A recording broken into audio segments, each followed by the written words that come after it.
So, మరి గత ప్రభుత్వానికి మీరేదైతే కావాలనుకుంటున్నారో వాటి గురించి విన్నవించడం గానీ, గత ప్రభుత్వం మీకు ఏదైనా చొరవ తీసుకొని హామీలివ్వడం లాంటిది ఏదైనా జరిగిందంటారా?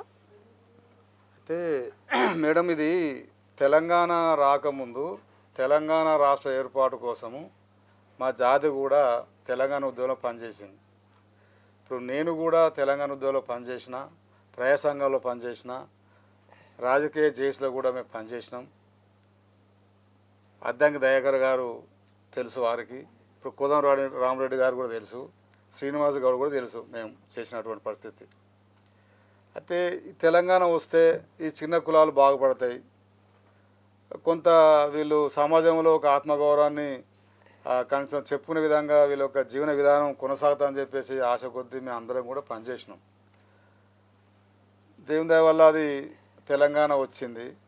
వచ్చిన తర్వాత రాష్ట్ర ముఖ్యమంత్రిగా గవర్నర్ పెద్దలు మరి కేసీఆర్ గారు ఈ యొక్క రాష్ట్రాన్ని వారు పరిపాలించిన సందర్భంలో మేము చాలాసార్లు ఇటువంటి మెమోరాండాలు కూడా మేము ఇచ్చినాం. తెలంగాణలో మేము ఇంత జనాభా ఉన్నాం, మా పరిస్థితులు ఇట్లా ఉందని చెప్పేది కూడా ఇచ్చినాం.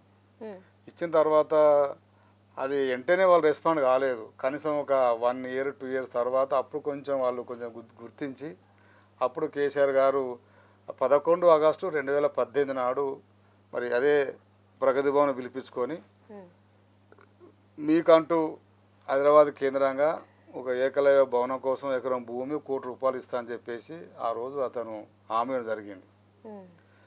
తర్వాత ఇంకా మీకు విద్యా ఉద్యోగ ఉపాధి రంగాల్లో కొంత రాజకీయ రంగాల్లో మీరు వెనుకబడి ఉన్నారు కాబట్టి అది ఖచ్చితంగా నేను ఆ దృష్టిలో పెట్టుకొని చెప్పేసి ఆ రోజు కేసీఆర్ గారు అన్నారు.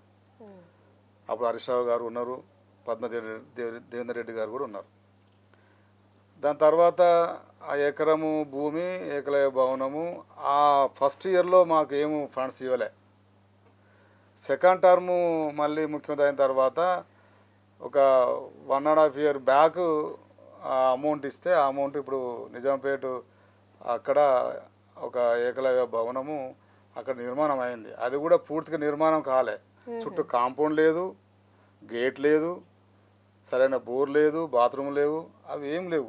పట్టుకనే ఖాళీ ఫంక్షన్ లెక్క ఒక బిల్డింగ్ కట్టి ఆడ పెట్టేసిండ్రు. ఇది ఎటు ఉపయోగం రాకుండా అయిపోయింది వాళ్ళు ఇచ్చినటువంటి ఆ యొక్క హెల్ప్నెస్ అనేది. ఇప్పుడు మేము అప్పుడు కూడా అడిగినాము. ఇప్పుడు ఇదే బంజారాహిల్స్ రోడ్ నెంబర్ 10లా బంజారా భవన్కి 25 కోట్లు పెట్టి కట్టించారు, అద్దాల మేడలాగా ఉన్నది. ఇదే కుమరం భీం భవనం కూడా 25 కోట్ల రూపాయలతోటి ఒక అద్దాల మేడలాగా ఉంటుంది మేడం. అది చాలా అందంగా కట్టించారు గత ప్రభుత్వం. కానీ మాకేందో అంటే మేము మమ్మల్ని చిన్న చూపు చూసారో మిత్రులు, కానీ ఒక 3.5 కోట్లు ఇచ్చి ఏకలవ్య భవనం కట్టినా అని చెప్పేసి అన్నారు. ఆ ఏకలవ్య భవనం కూడా పూర్తిగా నిర్మాణం కాలే. కనీసం ఆ ప్రభుత్వం గుర్తించి అది ఇచ్చినందుకు మేము సంతోషపడ్డాం. ఎందుకంటే గతంలో ఎన్నో ప్రభుత్వాలు వచ్చినా ఏ ముఖ్యమంత్రి కూడా మమ్మల్ని గుర్తించలే, కనీసం దగ్గర కూడా పిలుచుకోలే. కానీ తెలంగాణ వచ్చినాక కేసీఆర్ గారు నిజంగానే మమ్మల్ని గుర్తించి తన ఇంటికి పిలుచుకొని మాకు గౌరవించారు. మేము చాలా ఆయనకు రుణపడి ఉంటాం. ఈ తర్వాత ఏమైంది, ఇప్పుడు ఈ పందులను తీసివేసే కార్యక్రమం కూడా మళ్ళీ ఈ తెలంగాణ గవర్నమెంటే ఒక యాక్ట్ పాస్ చేసింది. మున్సిపాలిటీ యాక్ట్లో తీసేయని చెప్పేసి యాక్ట్ పాస్ చేస్తే దానివల్ల అధికారులు, కలెక్టర్లు, మున్సిపాలిటీ కమిషనర్లు అందరూ కూడా మొత్తం ఊరూరు తిరిగి మొత్తం వేరే రాష్ట్రాల నుంచి తీసుకుని వచ్చి కూడా పందులను తీసుకుపోయి వేరే రాష్ట్రాలకు అమ్ముకునే పరిస్థితి గత ప్రభుత్వం జరిగింది.